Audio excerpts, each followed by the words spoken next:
Hello, എല്ലാവർക്കും നമസ്കാരം. ഇന്ന് ഞാൻ രാത്രിയത്തേക്ക് ഇടിയപ്പത്തിൻ്റെ മുട്ട സ്റ്റൂ ഉണ്ടാക്കുകയാണ്. മുട്ട സ്റ്റൂ എല്ലാവർക്കും ഉണ്ടാക്കാനൊക്കെ അറിയാമെന്ന് പറയായിരിക്കും. എന്നാലും ഞാൻ എൻ്റേതായ രീതിയിൽ ഇച്ചിരി ചെറിയ വ്യത്യാസങ്ങളൊക്കെ വരുത്തി ഒരു നല്ല മുട്ട സ്റ്റൂ ഉണ്ടാക്കാമെന്ന് വെച്ചാൽ എങ്ങനെ ഇരിക്കുമെന്നും അറിയത്തില്ല, കഴിച്ച് കഴിയുമ്പോൾ പറയാൻ എങ്ങനെ ഇരിക്കുമെന്ന്. നമുക്ക് ആദ്യം ഒന്ന് ഉണ്ടാക്കാം. ഞാൻ എൻ്റെ ഇൻഗ്രീഡിയൻസ് ഒന്നും ഇപ്പം കാണിക്കുന്നില്ല, കാരണം എല്ലാം കാണിച്ചോണ്ടിരിക്കും. വീഡിയോയ്ക്ക് നീളം കൂടുന്നുണ്ട്. പലരും എന്തൊക്കെ പറഞ്ഞു ചേർക്കുന്ന സമയത്ത് ഓരോന്ന് കാണിച്ചാൽ പോരെയെന്ന് ചോദിച്ചു. നമുക്ക് ഇന്ന് അങ്ങനെ തന്നെ ചെയ്യാം, ചേർക്കുന്ന സമയത്ത് കാണിച്ച് പോകാം. അപ്പോൾ നമുക്ക് ഈ വീഡിയോയിലേക്ക് പോകുന്നതിന് മുമ്പ് നിങ്ങളെല്ലാവരും എൻ്റെ ഈ ചാനൽ ഒന്ന് ലൈക്ക് ചെയ്യുക, ഷെയർ ചെയ്യുക, സബ്സ്ക്രൈബ് ചെയ്യുക. സബ്സ്ക്രൈബ് ചെയ്യുമ്പം അതിൻ്റെ ഒരു ബെല്ലൈക്കൺ വരും, അതോടെ പ്രസ് ചെയ്യുമ്പം ഓൾ എന്നൊരു ഓപ്ഷൻ വരും. അതുകൊണ്ട് എനേബിൾ ചെയ്തെങ്കിൽ മാത്രമേ ഞാൻ അപ്ലോഡ് ചെയ്ത പുതിയ പുതിയ വീഡിയോസ് നിങ്ങൾക്ക് നോട്ടിഫിക്കേഷൻ ആയിട്ട് കിട്ടത്തുള്ളൂ. അപ്പം നമുക്ക് നേരെ പോകാം അടുക്കളയിലേക്ക്. ഞാൻ സ്റ്റൂ ഉണ്ടാക്കാൻ വേണ്ടിയിട്ട് ഒരു ചീനച്ചട്ടി എടുത്ത് വെച്ചിട്ടുണ്ട്. അതിനകത്തേക്ക് നമുക്ക് കുറച്ച് വെളിച്ചെണ്ണ വെച്ച് കൊടുക്കാം. ആദ്യം ഒരു 2-3 ടേബിൾ സ്പൂൺ വെളിച്ചെണ്ണ വെച്ചിട്ടുണ്ട്. ഇനി ഈ വെളിച്ചെണ്ണ ഒന്ന് മൂത്തിട്ട് നമുക്ക് അടുത്തത് എന്താണെന്ന് നോക്കാം സ്റ്റെപ്പ്. അതുകൊണ്ട് നമ്മുടെ വെളിച്ചെണ്ണ മൂത്തിട്ടുണ്ട്. ഇനി നമുക്ക് അതിനകത്തേക്ക് ഒരു ചെറുതായിട്ട് അരിഞ്ഞ ഇഞ്ചി 1 ടേബിൾ സ്പൂൺ ഇട്ട് കൊടുക്കുകയാണ്. തീ ഞാൻ മീഡിയം ഫ്ലെയിമിലേക്ക് മാറ്റുന്നുണ്ട്, അല്ലെങ്കിൽ എളുപ്പം കരിഞ്ഞു പോകും. ഇഞ്ചി ഒന്ന് മൂത്ത് വന്നിട്ടാണ് നമുക്ക് അടുത്ത ചേരുവ ചേർത്ത് കൊടുക്കാൻ. അപ്പോൾ നമ്മൾ വെച്ച ഇഞ്ചി ഒന്ന് മൂത്ത് ആ നിറമൊക്കെ ഒന്ന് മാറിയിട്ട് നമുക്ക് അതിനകത്തേക്ക് 2 മീഡിയം സൈസ് സവാള, ഞാനിത് 5 മുട്ടയ്ക്കുള്ള കണക്കിലാണ് ഉണ്ടാക്കുന്നത്. മീഡിയം സൈസ് സവാള ചെറുതായിട്ട് കനം കുറച്ച് അരിഞ്ഞിട്ട് നമ്മൾ അതിനകത്തേക്ക് ഇട്ട് കൊടുക്കുകയാണ്.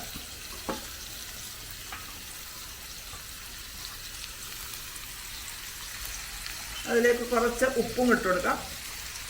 കുറച്ച് ഉപ്പേ ഇടുന്നുള്ളൂ, പിന്നെ നമുക്ക് ബാക്കി ഇടാം. ഈ സവാള ഒന്ന് വാടി വരണം, ഒരുപാട് അങ്ങ് നിറം മാറണ്ട, നല്ലപോലെ സോഫ്റ്റായി വരണം സവാള. ഇതുവരെ നമുക്ക് ഇളക്കി കൊടുക്കാം. ഈ സവാള അടച്ചു വെക്കാമെങ്കിൽ എളുപ്പം സോഫ്റ്റായിട്ട് ഞാൻ അടച്ചു വെക്കുന്നില്ല. അടച്ചു വെക്കാമെങ്കിൽ എളുപ്പം ജോലി നടക്കും. ഇപ്പം തന്നെ നമ്മുടെ സവാള എല്ലാം നല്ലപോലെ സോഫ്റ്റായി വന്നിട്ടുണ്ട്, നിറം ഒന്നും മാറിയിട്ടില്ല.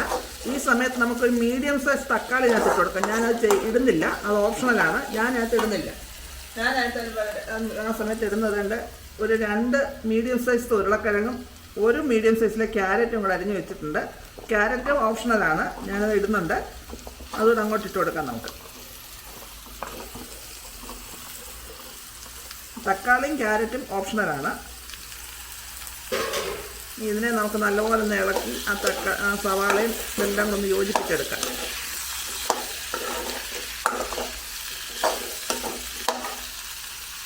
എന്നിട്ട് സവാളയും ഉരുളക്കിഴങ്ങും ക്യാരറ്റും എല്ലാം മിക്സ് ആയിട്ട് നമുക്ക് ഇതിനകത്ത് പൊടികൾ ചേർത്ത് കൊടുക്കാം. മുളക് പൊടി കുറച്ച് മതി. അതിന് 1/4 ടീസ്പൂൺ മുളക് പൊടി ചേർക്കുന്നുണ്ട്. കൂടുതൽ വേണ്ട, വലിയ എരി വേണ്ട. സ്റ്റൂവിന് എരി വേണം, നമുക്ക് പച്ചമുളക് വേണമെങ്കിൽ ചേർക്കാം. ഞാനത് എരിയിലാണ് ഉണ്ടാക്കുന്നത്. പിന്നെ ഒരു 2 ടീസ്പൂൺ മല്ലിപ്പൊടി ചേർത്തു.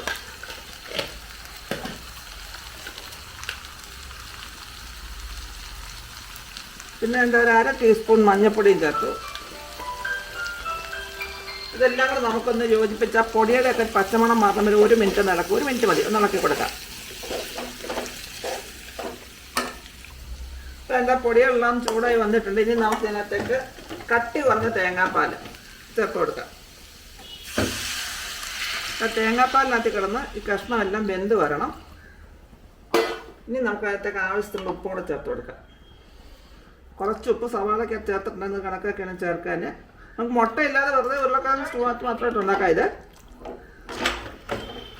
ഇത് തിളച്ചതിന് ശേഷം തീ ഒന്ന് മീഡിയം ടു ലോ ഫ്ലെയിമിൽ ഇട്ടിട്ട് നമുക്ക് വേവിച്ചെടുക്കാം. അതാണ്ട് നമ്മുടെ ആ കഷ്ണം എല്ലാം വെച്ചിരുന്നെല്ലാം കൂടെ തിളച്ചിട്ടുണ്ട്. ഇനി നമുക്കിതിനെ അടച്ച് വെച്ച് മീഡിയം ഫ്ലെയിമിലിട്ട് ഒന്ന് വേവിച്ചെടുക്കാം. നല്ലപോലെ വെന്ത് വരണം ഇത്. അത് വെന്തതിന് ശേഷം നമുക്ക് അടുത്ത പരിപാടി എന്താണെന്ന് നോക്കാം. അതുകൊണ്ട് നമ്മൾ വേവിക്കാൻ വെച്ചിരുന്ന ആ കഷ്ണങ്ങൾ ഉരുളക്കിഴങ്ങും ക്യാരറ്റും ഒക്കെ നല്ലപോലെ വെന്തിട്ടുണ്ട്. ക്യാരറ്റും അതുപോലെ തന്നെ വെന്ത് കിടപ്പുണ്ട്. ക്യാരറ്റ് വേണമെങ്കിൽ ഇച്ചിരി ചെറുതാക്കാം. ഞാനതിൻ്റെ ഇച്ചിരി നമ്മുടെ ഒരു പരുവത്താണ്, എൻ്റെ ഒരു പരുവത്താണ് ചെയ്തേക്കുന്നതല്ല. വെന്തു. ഇനി നമുക്കിതിനെ ചെറുതായിട്ടൊന്ന് ഉടയ്ക്കാം. ഒരുപാട് ഉടയ്ക്കാതെ ചെറുതായിട്ടൊന്ന് ഉടയ്ക്കണം. ഒരു കൊഴുപ്പ് വരും. പിന്നെ വെജിറ്റേറിയൻസ് ഉണ്ടെങ്കിൽ ഇതിനകത്തൊന്നും നമുക്ക് ഈ സമയത്ത് തേങ്ങാപ്പാൽ ഇച്ചിരി ചേർക്കണം. നമുക്ക് കട്ടി തേങ്ങാപ്പാൽ ചേർക്കണം. അതുകൂടെ ചേർത്തിട്ട് നമുക്ക് മാറ്റാം. അതല്ലെങ്കിൽ നമുക്ക് ഇതിനകത്തേക്ക് മുട്ട ചേർത്തിട്ട് ലാസ്റ്റ് തേങ്ങാപ്പാൽ ചേർക്കാം. ഞാനിപ്പോൾ ഇതിനകത്തേക്ക് മുട്ട അങ്ങ് ചേർക്കുകയാണ്.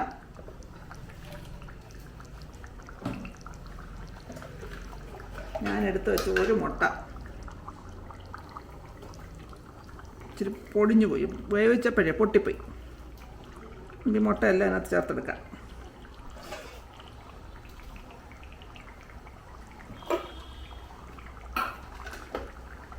തേങ്ങാൻ്റെ മുട്ട എല്ലാം അതിനകത്ത് ചേർത്തിട്ടുണ്ട്. ഒരു മുട്ട രണ്ടെണ്ണം പൊട്ടിപ്പോയതാണ് വേവിച്ചപ്പോൾ. അത് അതുപോലെ തന്നെ മുറിച്ചതൊന്നുമില്ല, ബാക്കിയെല്ലാം രണ്ടായിട്ട് മുറിച്ച് ചേർത്തു. ഇനി നമുക്ക് ഇതിനകത്തേക്ക് ചേർത്ത് നല്ല കട്ടി തേങ്ങാപ്പാൽ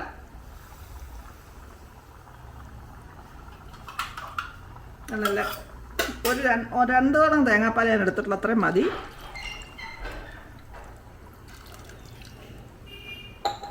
ഇതോടെ ചേർത്ത് തേങ്ങാപ്പാലൊന്ന് ചൂടായി കഴിയുമ്പം നമുക്ക് വാങ്ങി ഉരുളക്കിഴങ്ങൊക്കെ ആയതുകൊണ്ട് ഇന്ന് ചിലപ്പോൾ ഒന്ന് കുറുകും. ഇത് നമുക്ക് ഇതിൻ്റെ ഉപ്പൊന്ന് നോക്കാം.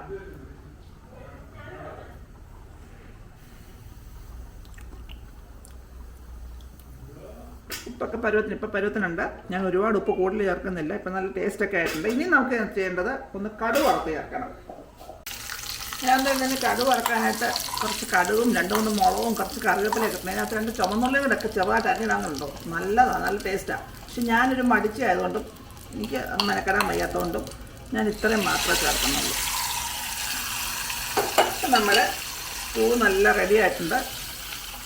ഒത്തിരി ഇളക്കരുത്. മുട്ട വെള്ളയും മഞ്ഞയൊക്കെ പ്രത്യേകമായപ്പോൾ ഇത്രയും മതി. ഞാൻ ഉപ്പ് നോക്കി നല്ല ഉപ്പ് പാത്രത്തുണ്ട്. പക്ഷേ എരി ഇച്ചിരി കുറവാണ്. എരി കൂടുതൽ വേണ്ടവർക്ക് 2 പച്ചമുളക് വേണമെങ്കിൽ ചേർക്കാം. നല്ല കറിയാണ്. നമുക്കിനി ഇത് ഇടിയപ്പത്തിൻ്റെ കൂടെ എല്ലാവർക്കും ഒന്ന് സെർവ് ചെയ്ത് നോക്കിയിട്ട് ആരെങ്കിലുമൊക്കെ എന്തെങ്കിലും അഭിപ്രായം പറയാൻ നോക്കാം. ഇടിയപ്പത്തിന് നിറം ഇങ്ങനെ പച്ചരിയും കുത്തരിയും കൂടെ ഒന്നിച്ച് ഒരേപോലെ സമാസമം ഇട്ട് പൊടിച്ച് വറുത്തെടുക്കുന്ന സാധനം. അപ്പം നല്ല മയവും കിട്ടും, ചെറിയ നിറവും കിട്ടും, നല്ല വെളുത്തിരിക്കത്തില്ല. അതാണ് നടത്തിരിക്കുന്നത്. ഞാൻ ചോദിച്ചത് ആ കൂട്ടാൻ എങ്ങനെയുണ്ട്. അതെൻ്റെ പുതിയ കാര്യം. എല്ലാവരും യൂട്യൂബ് നോക്കി ഉണ്ടാക്കും. അതിനേക്കാളൊക്കെ നല്ല ഞാൻ തന്നെ പരീക്ഷിച്ച് നോക്കി എന്തായാലും. ഞാനും യൂട്യൂബ് നോക്കി ഉണ്ടാക്കാറുണ്ട്, ഇല്ലൊന്നുമില്ല. അപ്പം ഇങ്ങനെ നോക്കി ഞാൻ വെച്ച് നമ്മുടെ ആയിട്ടൊന്ന് ഉണ്ടാക്കി നോക്കിയാൽ എന്താണ്ട് കറിയാണ്. വെജിറ്റബിൾ മുട്ടക്കറിയും കൂടെ ചേർത്ത് ഞാൻ ഒരു കറി ഉണ്ടാക്കി. പാചകമൊക്കെ ഇച്ചിരി വ്യത്യാസം പറ്റിയൊക്കെ ഉണ്ടാക്കി. ടേസ്റ്റ് ഉണ്ട്, കണ്ടല്ലേ, നല്ല ടേസ്റ്റ് ഉണ്ട് ഈ കറിക്കെന്ന് പറഞ്ഞപ്പോൾ. ഇന്നലെ ഒന്ന് ട്രൈ ചെയ്ത് നോക്കണം. നമ്മൾ സാധാരണ ഉണ്ടാക്കുന്നതിനുള്ള കറിയാണ്. നല്ല ചെറിയ 1-2 ചേരുവകൾ അതിനകത്ത് ചേർത്തിട്ടുണ്ട്. ഇല്ലെങ്കിൽ ട്രൈ ചെയ്ത് നോക്കുക. നിങ്ങൾക്ക് ഇഷ്ടപ്പെട്ടെങ്കിൽ നിങ്ങളുടെ അഭിപ്രായവും നിർദ്ദേശവും കമൻറ്റ് ബോക്സിൽ ഇട്ടേക്കുക. നിങ്ങളുടെ ഫ്രണ്ട്സിനും ഫാമിലിക്ക് ഷെയർ ചെയ്യുക. പുതിയൊരു വീഡിയോ കൊണ്ടുവരുന്നതിലേക്കും ടാറ്റാ.